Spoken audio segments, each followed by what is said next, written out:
travel fam, welcome back to the channel Neva's Space, where we talk about all things food, travel, life, and experience. I'm your guide Neva, and today we're actually going to dive into some of the top 6 birdwatching spots of Aotearoa, New Zealand's North Island. And so I'm not sure if you know, most of the endemic land birds of Aotearoa, New Zealand are extinct or endangered. And that's just because of land clearing for farming, short-sighted introduction for predators, or of predators I should say, species, well, yeah, invasive species that are not meant to be there, such as the, the Polynesian rat, start, and then there's the possum.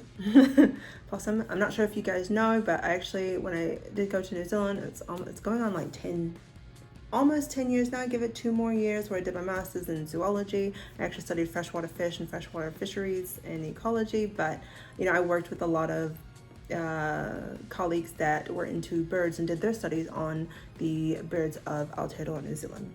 But besides all that, let's talk about the diversity of the birds in Aotearoa, New Zealand itself. You know, you have the kiwi, you have the godwit, you have the dotterel.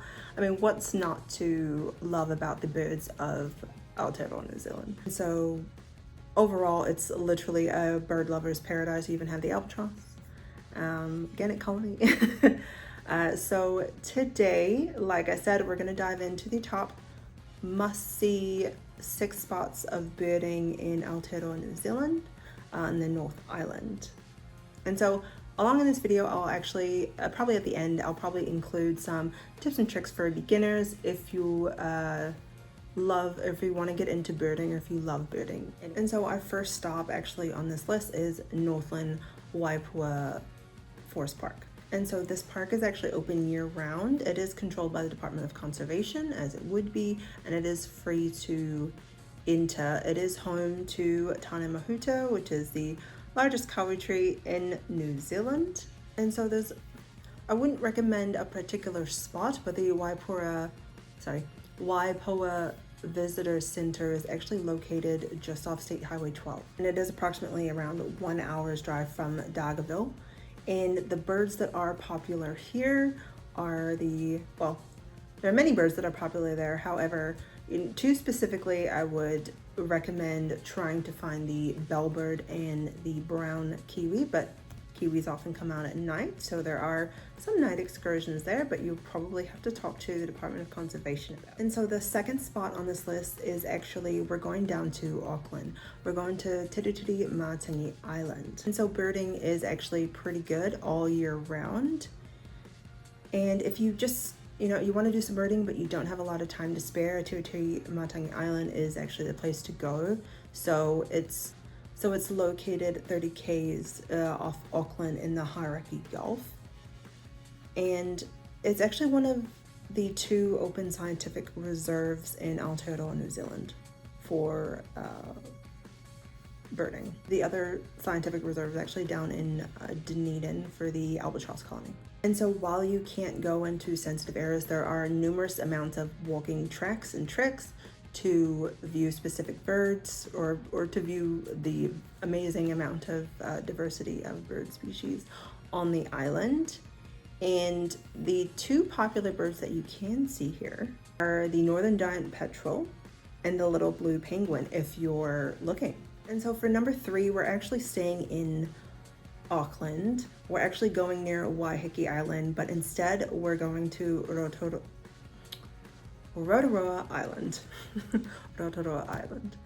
And this is a wildlife reserve which you can visit. So it's a reserve for the renowned kiwi, the saddleback, the takahe, and the pateke. You can get there with just a ferry ride, like going to Waiheke Island. And the island is open from dawn until dusk, with island facilities open from 10 a.m. to 5 p.m. And the most popular bird that you can see there is the takahe. I love takahes. I've been literally like this close to one by accident. I was It was in a reserve, and it was walking towards me, and I was trying to walk back. But yeah, no, it's an amazing experience to get close enough to take amazing pictures. 4 on this list is we're going to the Coromandel in the Waikato. We're going to Miranda Firth Thames Reserve. So this reserve is open all year round, and it is run by the Miranda Naturalist Trust. And so while this is a reserve, definitely the Miranda Shorebird Center is a key point in viewing the birds that come over. So I think in another video I did say, it was during a live that I did say that we didn't have a lot of, well, Aotearoa, New Zealand doesn't have a lot of migratory birds, and they don't, but there are migrations that do happen. You know, there's not 0 migrations, there are migrations. So this is actually a nice key point to stop if you are interested in birding, or you're a proactive birder, and you can stop and actually view the stopovers of certain migratory species. There is actually a spot for the, what is it, the East Asia Australasia Bird Network, Shorebird Network, I think it was called. This network actually is there, and they do identify stopovers of migratory birds from their Arctic sites to their summer sites in Australia and New Zealand. And a popular shorebird found there, because it is a reserve, it's right on the Thames, is actually the black shag. And so the location of the Miranda Shorebird Center is on the firth of the Thames, so it's around 1 hour southeast of Auckland. And so number 5 on this list, I do have to put it on the list, and I'm a little bit biased because I spent a lot of time there, is the Manawatu Estuary near Foxton Beach. So it's actually 200 hectares of adjoining wetlands and the river. So it's quite a sight to see when you first rock up on it, coming from Foxton. And so the estuary is actually the largest in the lower North Island. And a lot of the migratory birds that come from Alaska and Siberia actually stop over during the summer months. And some of the species that you can see include the bar-tailed godwit, the Pacific golden plover, and the red knot, there we go. Also see wrybells there and various amounts of sandpipers. So the Manawatu is quite interesting because it's home to like 1% of the total country's wrybell population, which is quite amazing. And so the birding is open year round. It is free. Location, so like I said, it's near Foxton, so you're going to turn off of Route 1 in Foxton, and then you're going to drive through Foxton Beach, which is from Levin. So as soon as you pass Levin and you get to Foxton Beach, you're almost there. You're about 5 minutes, maybe 10. 5 minutes if you're driving fast, but we don't want to drive fast because it is near an estuary. Popular birds found here, like I said, the bar-tailed godwit and the royal spoonbill as well. And number 6 that I do have to put on this list is we're going all the way down to Wellington, and we're going to Zealandia. So this is by far Aotearoa, New Zealand's most ambitious conservation project ever. It is a sanctuary for the endemic birds of New Zealand. Most of the endemic birds anyway. So it is a sanctuary built in the oldest karori water reservoir in the heart of Wellington itself. So it's literally like, when I went there, it was literally like a city, and you're going up from the city and you're driving around this steep corner, and then you get to the front of Zealandia, you walk in, and it is a different world completely. It was an amazing experience because they show you an amazing kind of 3D video of what happened to the birds and how the landscape has changed, and then you enter into the park itself, which is beautiful. It's stunning. So like I said, it is located in Wellington. The park is open year-round. However, because it is a sanctuary, it does cost to go in, right? We have operating fees, and we want to make sure the birds there are taken care of. So it's around, last time I checked, it was around $18.90 for adults. It probably has gone up due to inflation, as everything has, but it's definitely a well worth price for the park and the birds that you do see there. And because it is a sanctuary, there is only one public entry point, and that is at the end of a Waipoua Road in, I think it is in Tiritiri in Wellington, and that's where you'll find the gate. And the birds found there, well, the popular birds found there that I love is the red-crowned kakariki and the kaka. You can't miss the kaka. They have like feeding times, and they're so adorable, and they're so amazing to see as well. But there are other bird species that are there, including the takahe, and you can see some freshwater species if you do maybe a nighttime excursion, including a long, what is it? I cannot remember if it was a long-fin eel that we were trying to suss out in a few of the ponds or the creeks that run in there, but there are New Zealand fish species, galaxids in that sanctuary as well. And so other bird species include the goldfinch, the silvereye, the tui, the New Zealand scaup, the brown teal, the pukeko, which you can find, I'll just be honest, you can find them a lot. There's also the New Zealand falcon, the New Zealand pipit, and the moorpork.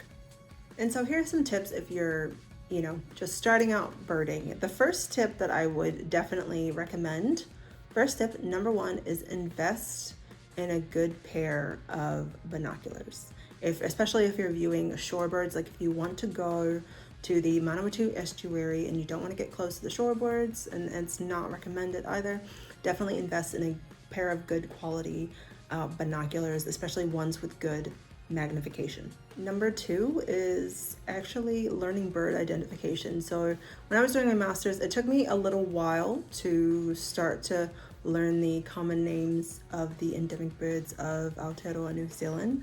I still get caught up a little bit of times. I'm not a 100% birder. I occasionally do it, but I do love the birds of New Zealand. But I definitely encourage you to learn the common names, including the Te Reo Māori names, such as the keraru, which is the wood pigeon. An example like that. Number three is practice patience and observation. One of the big things that is hard being a birder or looking for the birds, I remember when I had to do bird watching account, and then I had to do a 5-minute bird count using song. So it definitely took a lot of patience, a good ear and a good eye, but it's definitely doable. And when you finally see the one that you want to see, or count how many you want to count, it is definitely worth the wait. Number four is actually join a bird watching group. So I was quite lucky when I did my degree. I got a lot of hands-on experience, but I was with people that actually went out and looked for the birds. Definitely join a bird watching group if you want to do more birding, or you want to learn a little bit more, especially ones that are local, that care about the conservation of the species involved. So number five is actually keep a bird watching journal. I can't tell you how many times I messed up my 5-minute bird count, even though that's not birding, because I didn't write it down. I should have known to write it down, but it was, you make mistakes in your early 20s, right? You have moments, you have special moments, but when I kept the journal of what birds that were there, and then when I finally saw the birds, it was definitely well done. Like it felt good to have journaled, the location, and then when you do journal, you can actually use that next time you go birding. Is it a migratory spot, or is it a spot that they're there all the time? And it definitely helps with the conservation of the species as well.